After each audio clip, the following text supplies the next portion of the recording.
nice, isn't it? Awesome. You ever sat in the dugout? Yes.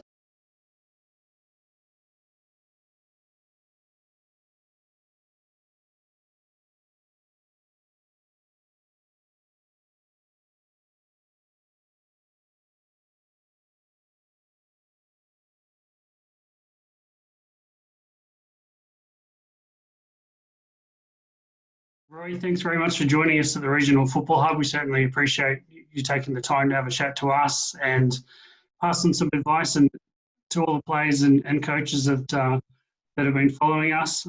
So welcome. You're our first guest that we've interviewed that's not currently in Australia. So we certainly appreciate you taking the time, and we're glad the hour we had to do it wasn't too bad. So we're quite happy to have you on today, and hope everything's going okay as much as it possibly can be, and you're not too cold at the moment. No, the weather here has been exceptionally nice. A bit windy yesterday, but today it's for us over here it's a fairly warm day, so we're looking at nice weather at the moment. Excellent. Well, just before we get into the football side of things, do you have a favourite sport outside of football? Yeah, I like watching Formula One and motorsports. And Good. one of my ambitions is to go to Bathurst and watch that one day. I think you say my ambition was to go to Bathurst and race around the track one day, but Well, possibly. I did a track race up in England recently. My son bought me a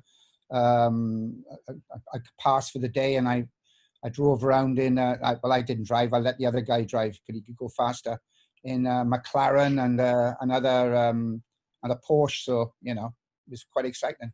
all right. Well, when you finally get back to Australia, I'll certainly help you out with the lap around the track, and if you can time it for when it's October, we'll certainly get to the big race together. That would be fantastic. I'd love that. First club that you played for, and who's your favourite team? First club I played for was Bristol Rovers. I left when I was a young player, about 16, 17. They took me up there for about 2 years. Oxford United for a little while, and then back to the Swans then. Played in the reserves there. Unfortunately, didn't make the first team, but that shown me I've always looked at why I didn't, and that has helped me as a coach to see the reasons why I didn't make that extra step. Maybe it was motivation. I don't know. Maybe I was enjoying other things in life as well, but no complaints. Fair enough. Do you have a worst habit or any bad habits? I do like vanilla slices, and I do like chocolate, but because I'm not really massive, I suppose I can get away with it. More than I can, anyway. That's when the wife isn't watching, of course. Funniest players or coaches you've come across in your time? Favorite players and coaches? Yeah, funniest. Oh, the funniest. Well, I was luckily enough to get involved with the Australian team many, many years ago. I don't know if you knew that. And I used to find John Cosmina and a few of the boys, and Eddie Thompson, who's passed away, unfortunately, and beautiful Joe Watson. Those were my good friends. They were quite funny, and we had some hilarious. Charlie Judicic, I don't know if you know him. He was a physio. Okay. He was very funny. And Frank Arick, I don't know if you remember Frank. Yeah.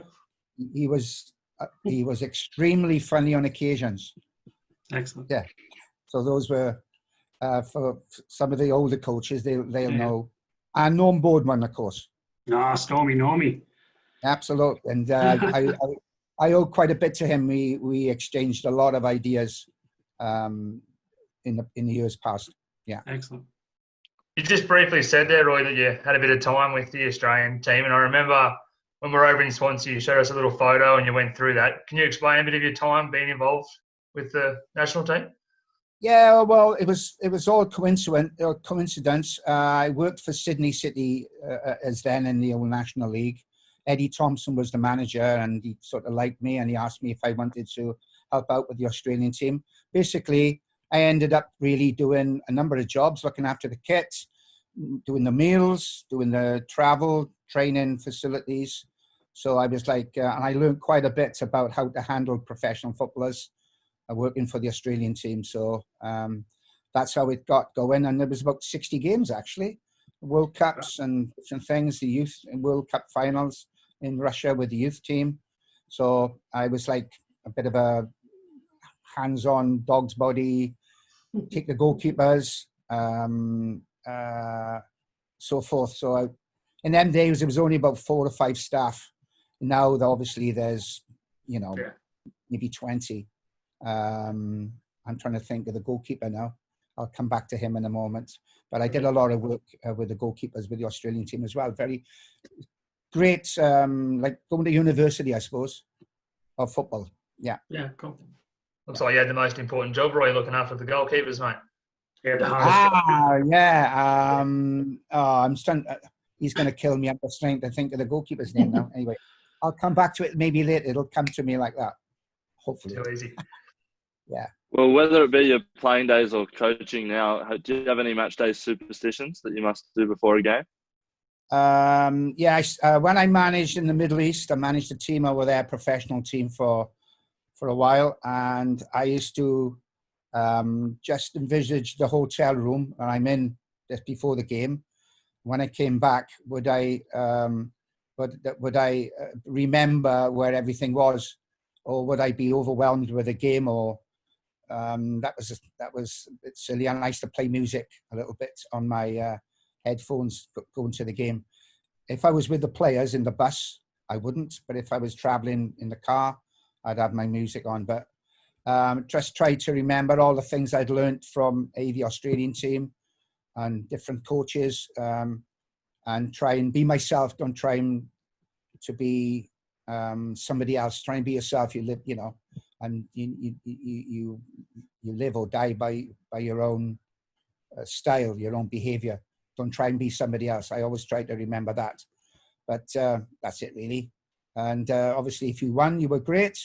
If you got beat, you're not great. Yeah. Simple as that. It's your fault, not the players.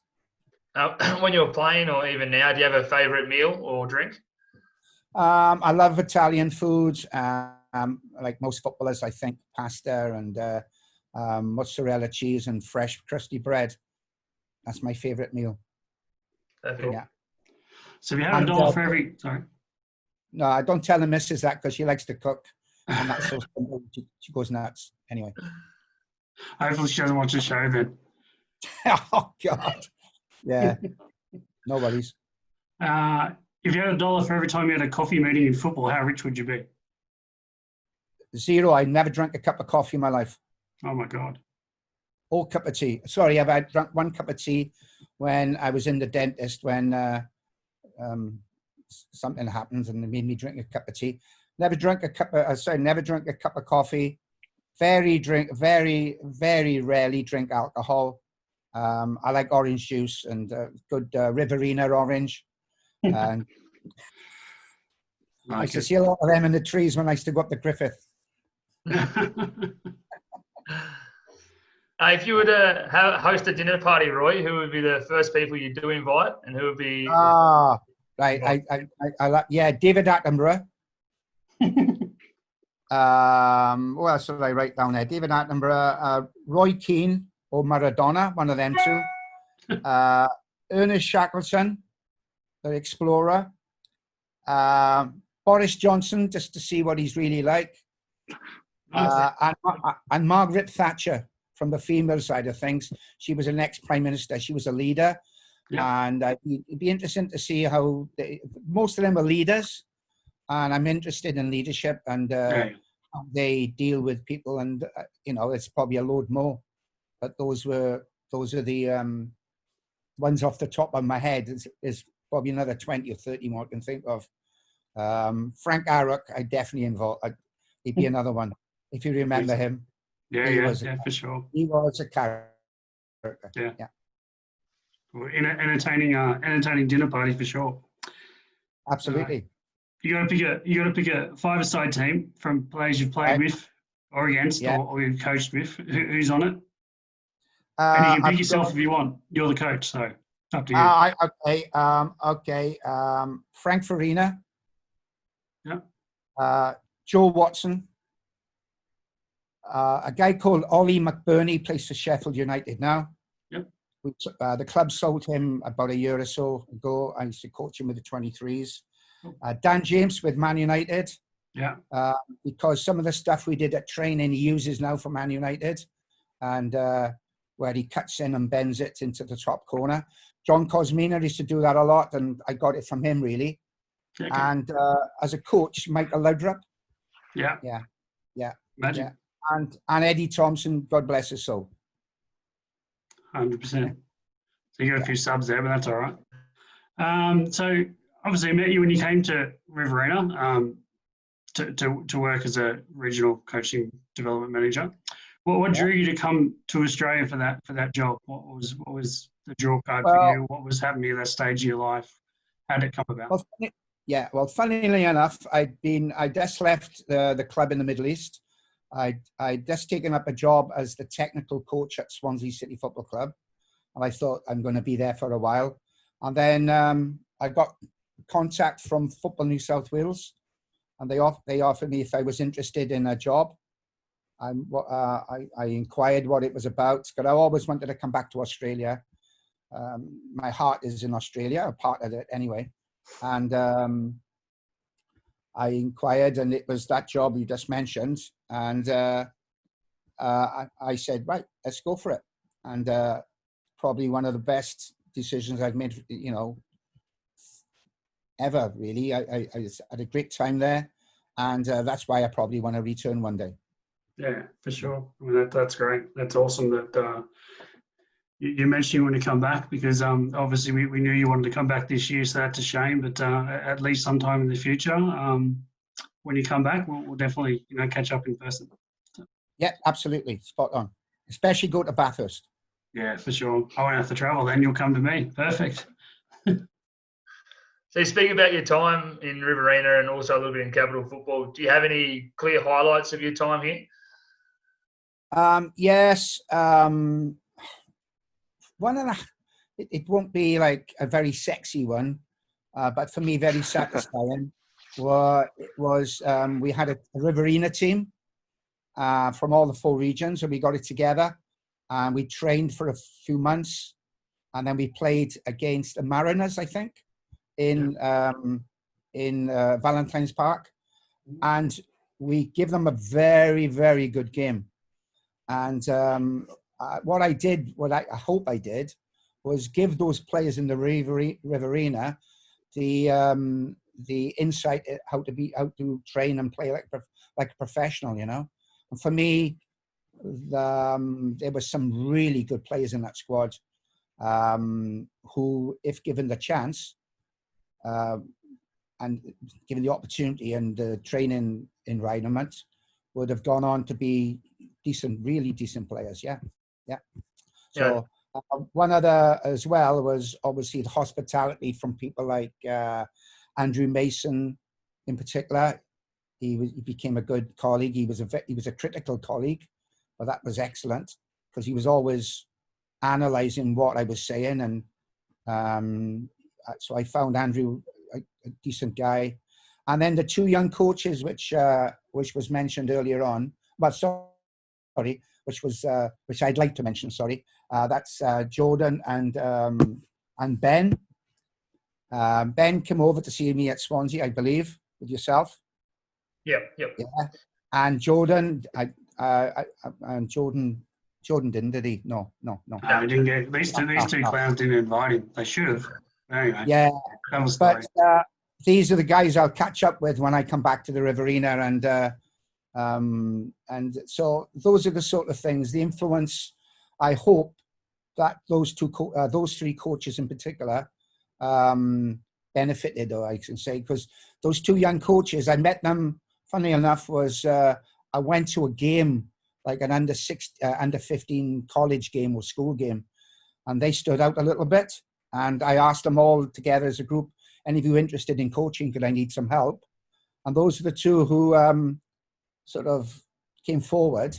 And obviously, I think they've acquitted themselves quite well since. Did I hear you right? Did you say Ben Schmidt stood out playing? That can't be right, can it? He was sub on the day, but he just looked good in the warm-up. Yeah, the ball went under his feet a few times, but I was able to help him a little bit, like keep his eye on the ball and don't lash the ball every time he gets it. Love it.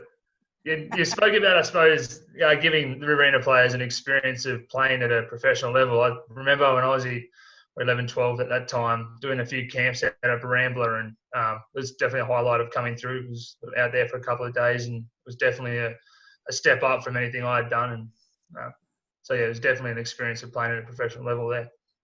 Here we are. Fantastic. Liam mentioned that you spent some time in the Riverina and Capital. What were your thoughts on the players in both regions? Look, players are the same throughout the world. I've coached in a few countries. It's all about being given the opportunity, meeting the right coach, having the right influence, the right environment, the right coaching curriculum, and having a lot of luck. I don't matter where you go. But I played a little bit in Africa for 2 years and coached in Africa, and there's players there.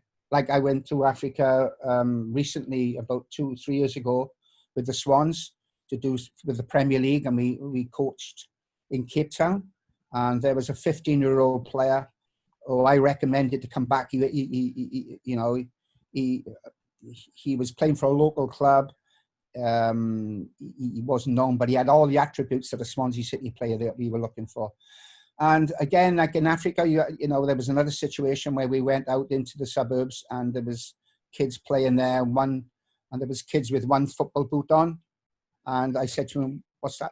Why have you only got the one boot on?" And he said, "Oh, my other friend's got my other boot." And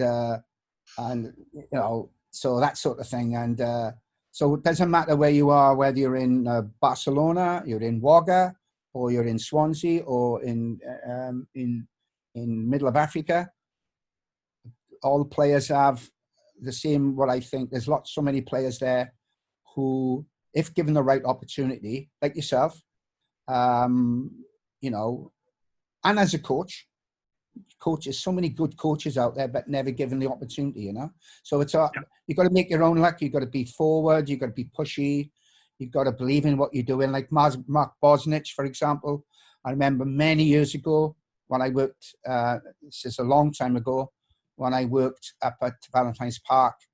He came to me, I think he was 14, 15, and he said to me, "Look, I'm thinking of going over to Britain. Do you know anywhere I can stay?" I said, "Well, you can stay by my mum if you want." It never eventuated.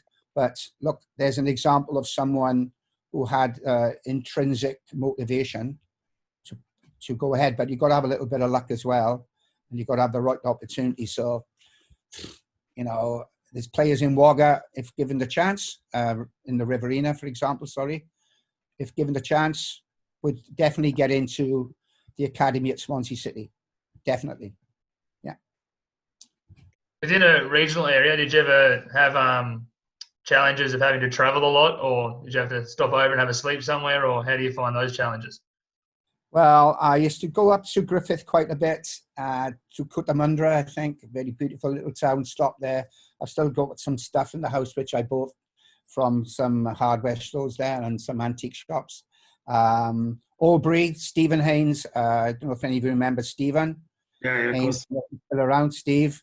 Another guy, I know, again, a critical thinker, could be outspoken on times, but a good ally, a good coach, good person. And I'll try and catch up with him one day as well when I get back. So traveling was definitely one of them, but I had a good set of music in the car.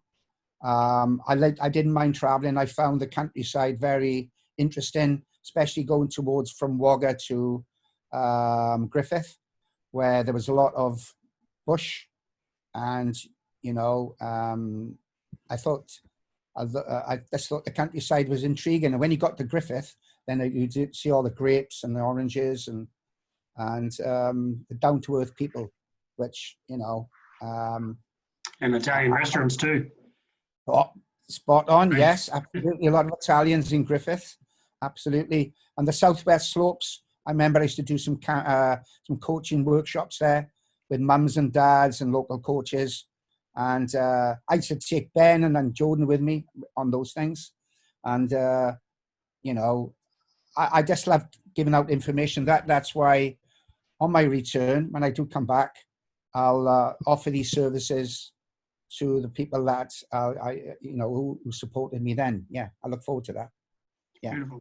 So across your time in Riverina Capital, so in Australia, and then compared to your time essentially at Swansea City, comparing age groups of players, if they're at 12, where would you see the difference between the average players? And does it increase as they get older towards 16, 17, or is the gap probably the same? So Well, there's some special players that are going to jump out of the box, but as a standard average, how do you see that? Well, at Swansea City Football Club, we're under the auspices of the Premier League. Well, when I joined the club, they were a Premier League club, the Championship now, but we're still a Category 1 academy. The players that has come from the academy into the first team and made debuts, we're talking about 14, 15 players. Some are regulars, more regular than others. Dan James, for example, Ollie McBurney are 2 examples. They've gone on to do very well for themselves. So, you know, the environment of the academy, the curriculum, the coach support, the opposition, for example, you know, we play Chelsea, Arsenal, Manchester United, Man City. We play all the big Premier League clubs. We go around the world. We go to South Africa. We play in Europe against in Ireland, for example. And so the level of the opposition that you're playing against on a regular basis brings out that challenge, brings out the best in every player. So you got to realize, you know, your limits, what you like. Some people, for example, when I was in Wagga, thought they were, you know, really decent players, and they weren't. And then there was other players who potentially weren't looked upon, and I saw things in those players that we would sign here. For example, being a good person, intrinsic motivation, the ability to learn, and the desire to learn, you know. So there you go. Excellent. From your time over here, what do you think are the major things that need to be improved for Australian football to become that force in world football? Well, again, I mean, the A-League, I've lost a little bit of contact, but I believe the A-League is becoming much better, more stronger, the bigger crowds, more professional, more exposure on the TV. That's where the players, the regional players, need to look at, get into those clubs. I know it's a little bit of a distance from Wagga or Griffith or Southwest Slopes or Riverina, generally to Sydney, because you're talking about a 5-hour drive, I think, if I remember rightly. It's a big commitment. Here, for example, in Britain, excuse me, London is only 2.5 hours. You can get there by 3 hours in a train. There's trains every hour. You can get to Manchester and go to Bristol within an hour, Birmingham within 2 hours. We got West Bromwich Albion, you've got Wolverhampton Wanderers. So it's a different environment. But Australia, again, has advantages over Britain, like, for example, the weather. I know it's non-football, but, you know, unless you're a top player, football isn't the be-all and end-all. Life is quite, you know, you mustn't forget about life in general, you know, and what you've got there. Australia's a fantastic country. You know, as I'm speaking to you now, I'm thinking, crikey, I just renewed my my passport only about a few months ago, so I'm all ready to go. So that's the main difference, I think, the environment. But listen, don't underestimate the A-League and the Australian football. Don't underestimate it. It's very good, and I picked up lots of stuff from there, especially working in capital football and Riverina. That you must look for the best of the best, get the very best players, and work with those as an elite group, and the ones underneath will see this group and try and get into it. So, like for example, we used at Swansea City a system I used in capital football and in the Riverina, where we got the best players together. And every Monday night at Swansea, we would have the best 12s, 13s, 14s, and 15s training all together. It's about 14 of them. And I'm pleased to say there's about at least 9 of those players are either scholars or professional players at the club. So I got that. So, it's not just about what's good in Britain, it's what's good with you guys. Yeah, absolutely. Yeah. Just good. Just slightly different tact. The two boys you spoke about, Ben and Jordan. Oh, yeah. I've had a bit to do with them in their coaching rise since they were initially started with you. I mean, funny enough, their version of how they started coaching is pretty much exactly the way that you described it. And they both credit you as essentially their first mentors and inspiration to get involved in coaching. So they both want to pass on their thanks for that.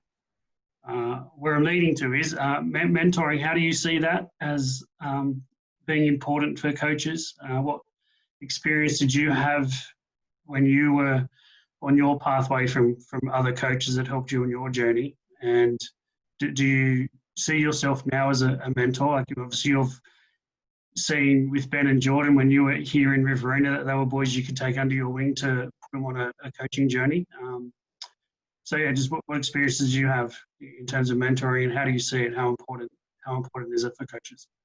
Well, I look back to Sydney City and Eddie Thompson again, and when he asked me to come in to join the club, and on the first night, all the players were there. There was about 10 internationals. It was about 33 degrees. It was down by the beach in Sydney, and he introduced me as one of the new staff members of the youth team.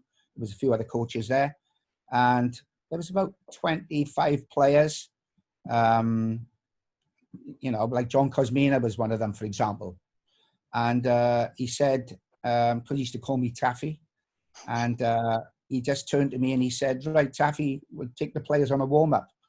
And I went, right, okay. So what he did, he put me in the deep end straight away.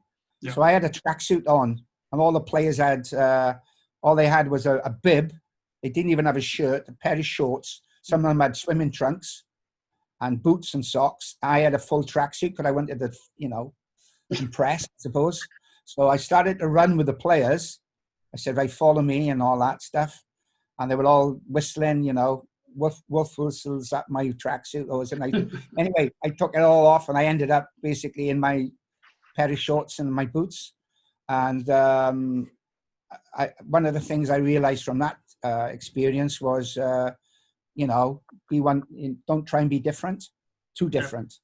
Yeah. Anyway, so there I was given that opportunity. So I believe that if I was out there now coaching and there was someone who looked, who had some potential, I'd put him in the deep end. If he did well, I'd give him encouragement, but not too much. If he didn't do so well, or she didn't do so well, because you got to look at female coaches as well. I'd say to you, listen, learn from that now, and I'm going to keep you on. I think and then I'd give a lot of encouragement. But my main job at the Swans, going back to Swansea City, was mentoring all the coaches, and we had a coaching development plan. Yep. Everyone had a plan. What we used to call it, their Mount Everest, what they want to be in 5 years' time or 10 years' time, and steps on how to get there, how they're going to do it, what they want to do, and so forth. So an individual plan for a coach, not just for players, but for coaches. Being a trusted advisor, not bullshitting then, excuse me saying that, being trustworthy, giving them as much knowledge as you got, showing them where to go and find some extra knowledge if you don't have the answer. Matching them up with a coaching buddy at the club, finding a coach. Say, for example, you've got an under 12 coach, and I used to do this at the club. Then I'd match him up with the under 23 coach, and he'd go and watch him and work with him a little bit, or her, and so they would learn from each other. Having a good CPD program, that's a continuous professional development program, where I would bring in lecturers or be the first team coach, depending who the manager was at the time. We had some, like Graham Potter was excellent, class. He was very good. So we used to go and watch. I used to take the coaches up and watch the first team train. He was very open. He used to share everything. So, those are the sort of things I did at the club. Very simple things, not too complicated. Good curriculum, making sure the curriculum was very technical, very realistic. It covered everything like volleys, half volleys, chipping the ball, bending the ball, swerving the ball, things that we forget about. Bending the ball, like Dan James, for example. But I rewrote the curriculum because we get audited, see, by the Premier League every 3 years, and so I had to ensure that the football side of things at the club was presented, and then the Premier League would check that what we're doing is what we say, So all those things there. I mean, I know I've scooped over them a little bit, but in a nutshell, in bullet points, those are the main things there. Yeah, cool. So just on the curriculum, when you're at Swansea City and you're working with the coaches, how did you engage them in terms of session designs and session planning? How much was led by you, and how much was essentially led by them individually? How did you integrate all the coaches you had in designing sessions? Well, we had a certain philosophy of playing, a playing philosophy, and a coaching philosophy. Like, for example, one of the playing philosophies, we always played out from the back whenever possible. So it was a possession game, especially for the young coaches. When it got to more competitive, obviously you can be a bit more direct if you're losing 1-0 and 5 minutes to go, something like that. Yeah. But in the younger squads, it would stick to the philosophy, the playing philosophy. Then we had a coaching philosophy. And one of the main attributes of the coaching philosophy was interventions, ball rolling time. So, for example, on interventions, not too often, do a lot of what we call coaching as they're playing. You can say, simple instructions. You can speak to an individual while they're playing if the ball's up the other end, or the ball's going around them. You can still, rather than stop the whole game. It was, those are the sort of things we looked at. But we give the coaches a little bit of autonomy as well. We give them the framework, the curriculum.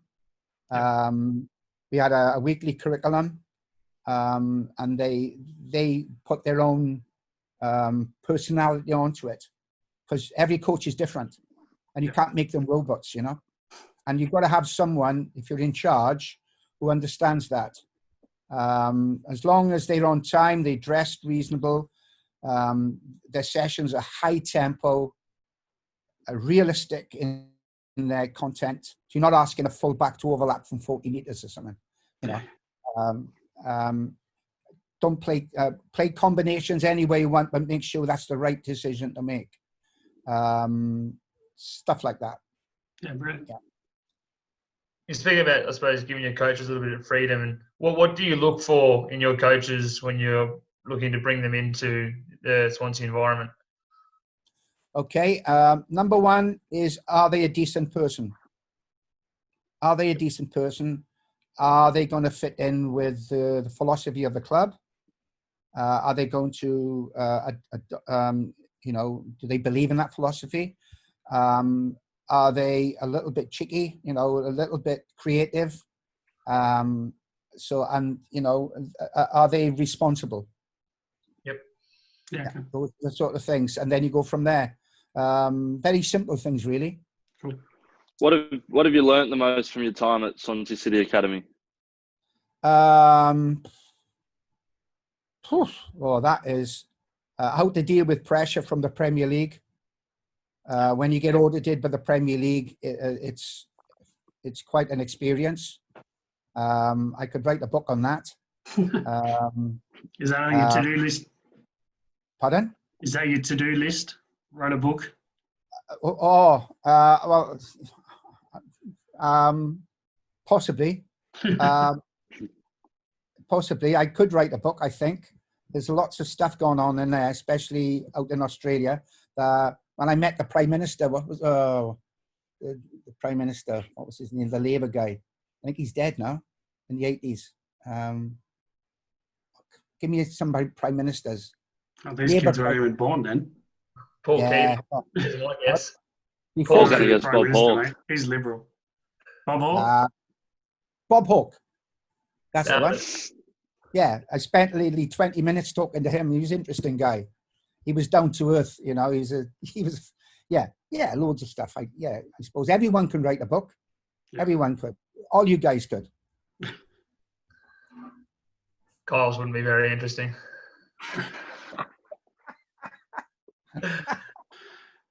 With you coaches at Swansea City, how important was it for coaches to have a playing history, or was there a chance for nomads like us that haven't had a good playing career to be able to get a chance? What's important in that? Great question. I'm glad you asked that. When I did my UEFA Pro license, I did for part of my my modules then was to do my own research. And so what I did, I questioned 300 people, included players, coaches, physios from different sports, managers, psychologists, analysts, different types of people. And what I did, I give them 12 traits of a coach, including things like knowledge, experience, qualifications, communications, etc., etc. Sense of humor was one, for example. One of them also was being an ex-player. And anyway, I put all the results back together in a research document, and the number one thing that came out on that from all those guys was trust. Can you trust somebody? And for me, trust is talking to someone without any suspicion. Okay. So freedom from suspicion. Yeah. So when I'm talking to you now, I'm not holding anything back. I'm just giving you everything that I know. And that's what trust is. So I do trust you guys, obviously. Now, trust was top. And then ex-player was down the bottom. And okay. I've done this quite a few times. So I wouldn't get hung up about that. I wasn't a top player. I was okay, made a few quid. Traveled the world a little bit as a player, a little bit. But most of my stuff came as a coach, only because I shoved my nose in, got it out of joint a few times. Like I always remember, one of the things that sticks out in my mind when I go to Valentine's Park is, the big gymnasium there? Yeah. It's still there, I believe. And it's got like a little veranda around the top, isn't it? You used to, but they've rebuilt that building. But yeah, I know what you're talking about. There we go. Well, Frank Arek, there was about 150 coaches one night was on their way. And Frank Arek was going to do the demonstration and the talk. And I was like yourself, a staff coach. But I was working for Sydney City at the time. Yeah. And the word came out that he couldn't make it. And I can't remember who was in charge at the time. So he turned to us. He said, "What are we going to do?" I said, "Well, I'll take the session." And he said, "Oh, okay." And they all said, "All right, Roy, you do it."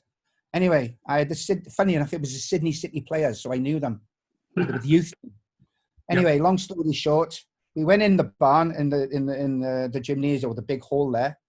And all the coaches were up in the veranda. I always remember it. And I just said to them, "Look, hi guys, my name's Roy Thomas. I work for Swansea City. I'm also a staff coach with the football stuff. Frank Arrick couldn't make it tonight. He's ill or something. So I'm going to do the session. Hope you don't mind. No one said no. It was a few boos, but that was from non-boardmen and people like that. Oh, Anyway, and what I did there was stub my nose out, and I sort of gave myself a few, brownie points. So don't be afraid to take the bull by the horns at times. Got to be lucky as well. But I could have been a shit session. Like it was good, or lucky they had lots of booze? One bloke booed, but that was the goalkeeper because the ball kept going in the net, But, I don't think I had any abuse. I'm not sure. They clapped and all that stuff. And yeah, no, that's good. But you know what coaching's like. If you could do a session now, you get people who would pick holes in it, and if people say, "Well done," that's the way it is. Don't get hung up on that. Yeah, I think that's good advice. I like that. Excellent. Yeah. When we come over and visited you at Swansea City, you showed us some individual development plans for players. Oh yeah. How important are they, and how would regional coaches implement them? Well, you've got to have the coach has to have the motivation to implement this to the player, and the player then has to have the motivation to carry out this plan, because so it's a two-pronged approach. I think I don't know if you have implemented them or you have introduced them, but then again, you need, when you're giving players feedback on their plan. For example, if someone wants to improve their running with the ball and heading, for example, then you need to be able to video them and then give them some critical advice. And then you've got to measure it. For example, you've got to be able to, start off at a point and say, where do you want to go? For example, I always like to say to a player, look, say, for example, you're a midfield player for the Swans. Who's your favourite player? And he'll obviously name a Swans player. I'll say, right, what's he good at? At running with the ball or defending one-on-one. Give him a mark up to 10. Well, let's give him 8. Yeah, what about yourself? As compared to him, I'll give myself... Now, kids are funny because they might give themselves high scores. But you've got to sort of manipulate this. So say they 4 out of 10 compared to this player. And then say, right, okay, you're 4. He's 8, 9 maybe. So there's the difference that you've got to make up over the next number of seasons or sessions to try and get closer to that number 8 or 9. The performance profiling, it's called. It's a great way of looking at using that process. But it's also good for coaches as well. Say, for example, if you want to be a good coach, who's your favourite coach? What do you like about them? Like my favourite coach, one of mine, was Bobby Robson. Again, you guys might not know him, but he was someone I met in Barcelona, and he influenced me quite a bit. His personality, his honesty, and I don't care what I say now to people. I believe in what I believe in, and that's it. If I was standing in, I always remember on a UEFA course, they got all the English-speaking coaches into a room. It was me from Wales, Craig Brown from Scotland. I'm name dropping a bit here now. Bobby Robson was in there. A few people ran around, and the guy, the chairman of the meeting, got up and said, "Right, we're going to talk now about the back pass." But in them days, the back pass back to the keeper was just weren't allowed to pick it up. I mean, that's how I'm looking back a long way back now. And it was about 10 of us around the table, and I was sitting next to a guy who had just he was Dutch, and he just lost in the World Cup final. Can't remember his name. He was at the side of me here, and I thought, oh my God, they're going to ask him first, then come to me. I was like, oh my God, and I was panicking. But what he did, he started the other side around the table, because over the time he got to me, I was able to get my thoughts. I was a bit lucky there. But I always remember that. So I got up and I started speaking, and there was like, these guys, looking at me and going, oh, yeah. So I might have been talking bullshit, and I don't know, but I don't think I was. I sort of come up with something quite simple. But anyway, I didn't worry about what I was saying. So advice to you guys is don't, as I mentioned earlier on, believe in what you're saying. Going back to your question, that IDB plan for players, you've got to be, you have to be up for it. And the player has. You can't just introduce it and be sloppy. You either do it or don't do it properly or don't do it at all. But you need to have someone to film the player in the games and sessions and refer to those and clip them and refer to, say, look, you're running with, you need some evidence. Because the player said, no, I think I'm doing all right. Well, no, have a look at this. And then you show them a little clip and you go, oh, right, okay. And then you are his trusted advisor. Yeah. Perfect. We've spoken a little bit, I suppose, about the importance of the curriculum, etc. What's your thoughts in systems of play versus principles of play, and how important? System of play will if you're a young manager looking for a job, and the club that you're going for is has a certain philosophy, you will have to fit your principles and the principles of coaching are the same throughout the world. Like defensive principles are delay, second defender, balance, depth, concentration, all those old-fashioned ones. Tackling ones, mobility, width, penetration, right? But they're interpreted in different ways. So all the systems of play, you've got to have those principles that fit into them.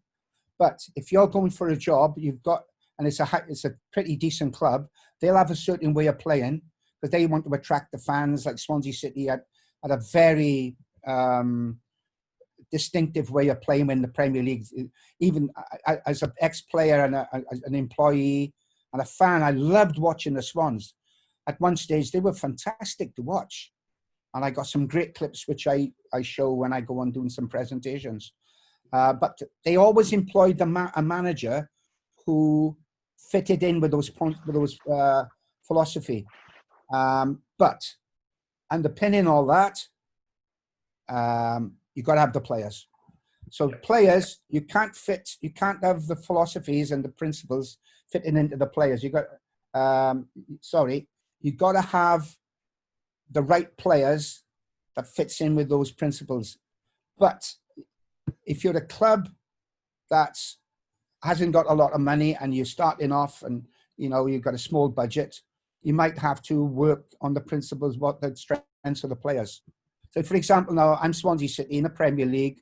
We like to play out from the back. We like to get into wide areas, have lots of combinations in wide areas, a lot of combinations in and around the box, get crosses in and stuff like that.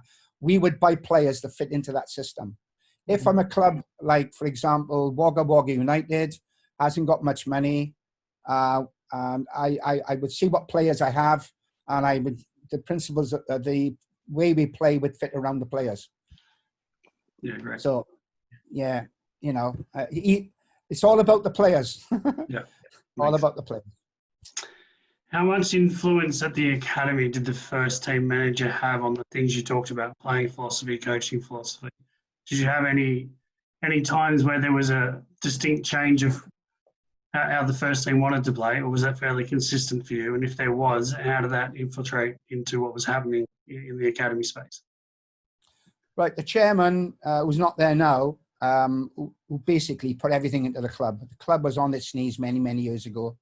A few people put a lot of their life savings into the club. The club grew, fantastic. So he had a certain way of playing. And as I said before, the club's philosophy was important. And that was all the way through from the first team down to the academy. And as I said, very early in this interview, some of the managers were great. They interacted with the academy quite a bit. Some didn't, for various reasons. The worst one was probably and the manager when we were struggling. We were like third and fourth bottom from the Premier League, and all he was worried about was keeping the first team in the Premier League, and so. And then, for example, at the moment now, Graham Potter, when he came in with the championship, I mentioned him. He was fantastic. To be honest, the way that he interacted with the academy allowed these first team players to make it, like Dan James and Ollie McBurney and Joe Roden. It might have been Ben Davis, for example, the fullback, went on to Tottenham. He's another example. I remember Ben as a young player. Will he, won't he? And then he was given that big break when the fullback broke his ankle against Sunderland. I was there watching. He came on. He was only young and did quite well, kept his place in the team, and the rest is history. So the influence on the manager isn't just about the manager. It'll be the situation of the team. Yeah. And the chairman, massive influence. Even now with Trevor Birch, good guy, got the club at heart, doing a really good job under very difficult circumstances. Yeah. But I hope that's answered your question. I know I've gone around a little bit there, but no, that's good. Thank you. Yeah, okay. What is your focus now? So where's next for Roy? Right. Well, I finished with the club about 6 weeks ago, something like that, just before the pandemic. Funnily enough, I had some contracts in China, Italy, America. I did some work in India, for example, and obviously now with this lockdown, all that work has been put on ice for the moment. I'm hoping that that'll come back. I got my own company now. Club in Ireland, rang me the other day. They want me to get involved with them a little bit. So I think what I'm going to be doing now is working as an individual for my own company, go into clubs around the world, share it, looking at getting them to concentrate on their club philosophy, their playing philosophy, their curriculums, and help them in that way. Like I've spoken about with you today.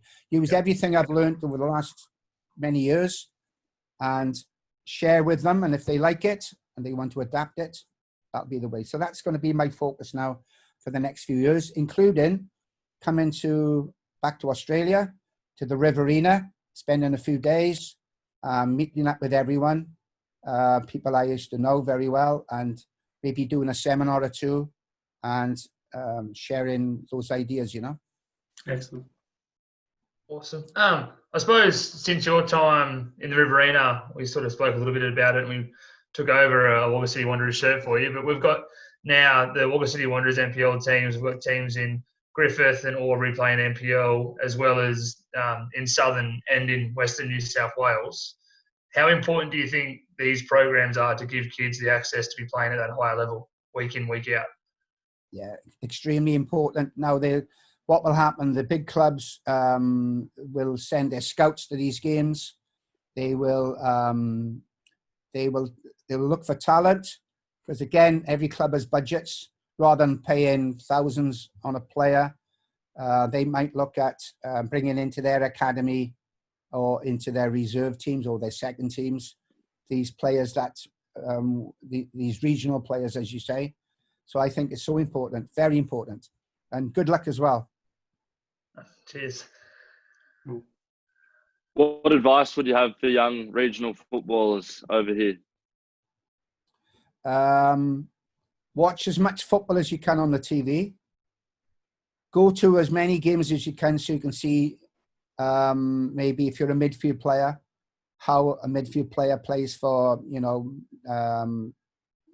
one of the A-League teams.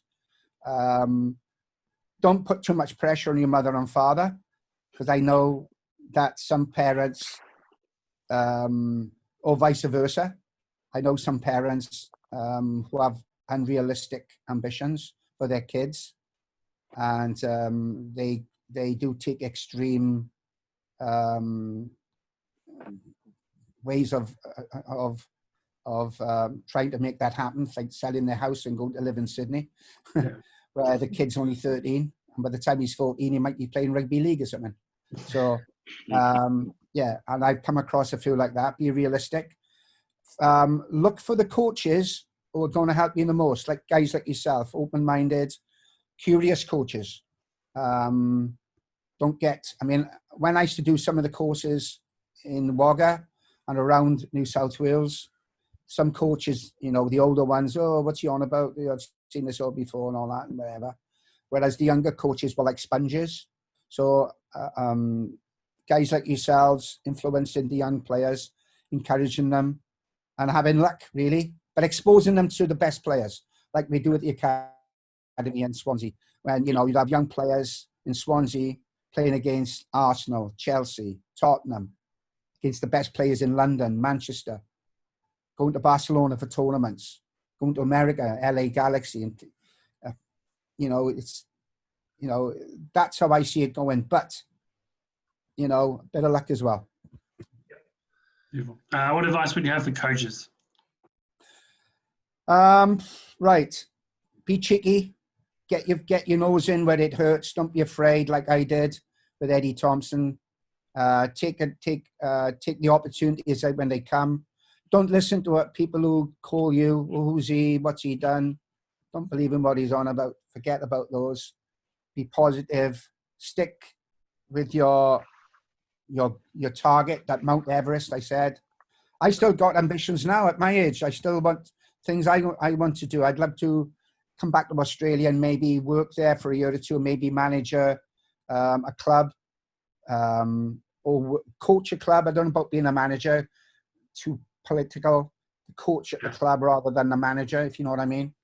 I'd rather be a coach than a manager, unless I've got a big budget and I've got and half my salary is already in the bank, if you know what I mean. Well, you'd be surprised. I'll speak to Wagga City Wanderers for you, Roy. See what they can sort out. Wagga, well, what a privilege that would be to work for Wagga Wagga. What a privilege! Believe me. I tell you what, I would live in Wagga because it's got everything I need there, everything I need in Wagga, and I've got a young son now, and I got to try and persuade the missus to come back there for, you know, for at least a season or something, you know. Excellent. Yeah, we'll see. I've been threatening to come back for years, but the job at the Swans was so interesting and so well paid, and exactly. Yeah. Swansea City or Wagga. Oh. Well, yeah, but now it's a totally different perspective on it. Yeah. You know, believe me. Yeah. Excellent. Well, we've got one common question we ask everyone who comes on, and we always get told they shouldn't be compared, but we're going to continue to do so. Are you a Messi or Ronaldo fan? Right.